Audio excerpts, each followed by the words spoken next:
Does that sound like a movie to you? No, it doesn't. I'm not even asking you a question because this is ridiculous. This is not a movie. These are people's lives. And we have the Department of Energy who doesn't even have the guts, the courage to come in here and answer questions about their proposed rule. Chair recognizes my good friend and colleague from Florida, Mr. Donalds. Thank you, Chairman. First and foremost, I find it to just be highly disrespectful that the Department of Energy was asked to be here. They're not here.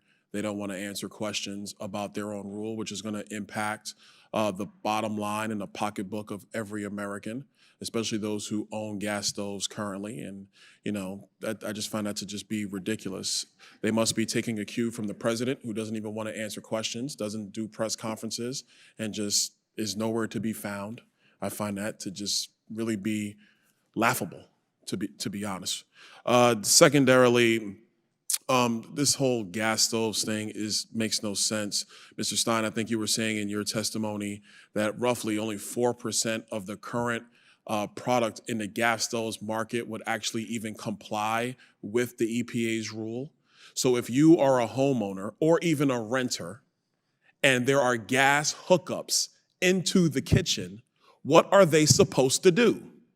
Are they now supposed to retrofit their kitchen for an electrical outlet? Because it's not a normal outlet with electric stoves. It is a specially designed outlet for the electric stove in the kitchen. So I would ask the Department of Energy, if they were actually here, what do you expect the American people to do with respect to their kitchen? Are they gonna now retrofit their kitchen to allow for an electric hookup to go in there when the house wasn't designed for that? Mr. Delaski, what's the cost on that? Is that in your research? The department has not proposed to ban gas stoves. The department did not propose a ban of gas stoves, but the department is actually going to regulate the fact that most gas stoves on the market would no longer be able to be sold.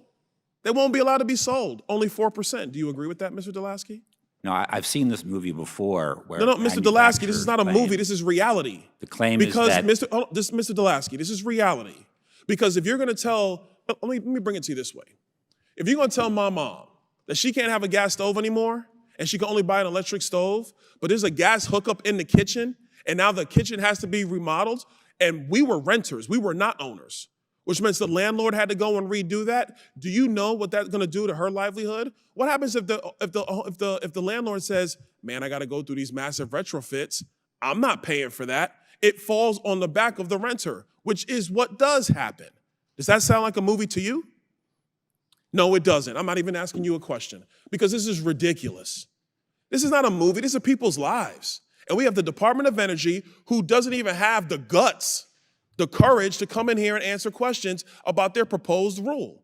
They'd rather hide in their building down the street than come in here and talk to the American people, talk to the people's representatives.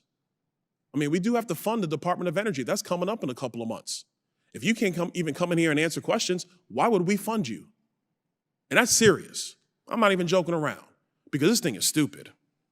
For Black and brown communities, the cost of actually having to go out and buy a new appliance or to retrofit your kitchen is far more dangerous to your bottom line and to your pocketbook.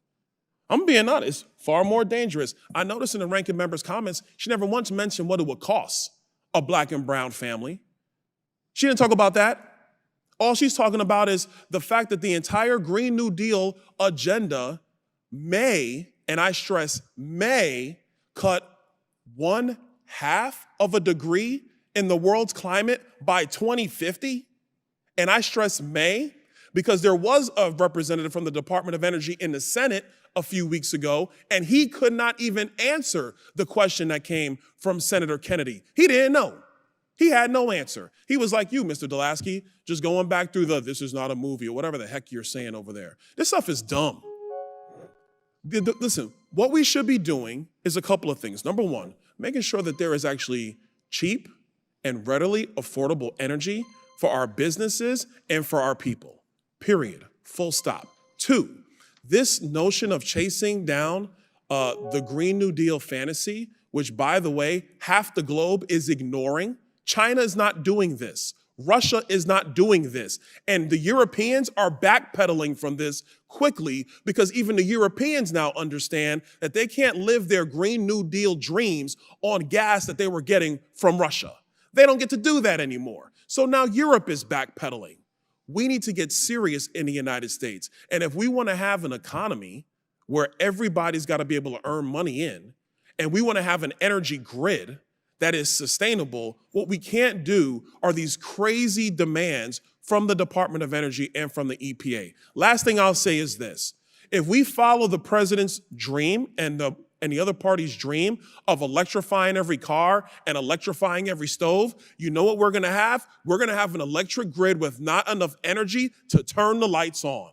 Those are the facts. I yield back.